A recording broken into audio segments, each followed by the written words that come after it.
মুর্শিদাবাদ জেলায় অনেক আমাদের ওপর বাংলার বর্ডার আছে, বর্ডার বিএসএফ দেখুক, আমাদের ওপরে কোনো অত্যাচার হলে আমরা দেখব, কিন্তু দয়া করে কারো কোনো প্ররোচনায় পা দিয়ে কেউ ওদিকে যাবেন না।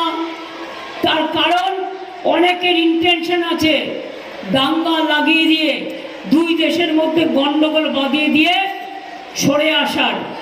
আমি চাই বর্ডার বিএসএফ এর আন্ডারে বিএসএফ দায়িত্ব নিক, যাতে বর্ডারে কোনো গন্ডগোল না হয়, শান্তি প্রতিষ্ঠা হয়। আর সেরকম যদি দেখেন, আমি লোকাল পুলিশকে বলবো দূর থেকে মাইকিং করে বলবেন আমাদের এপারের লোকেরা আপনারা ফিরে আসুন। প্রশাসনের কাজ প্রশাসন করবে, আপনারা নিজেরা আইন হাতে তুলে নেবেন না।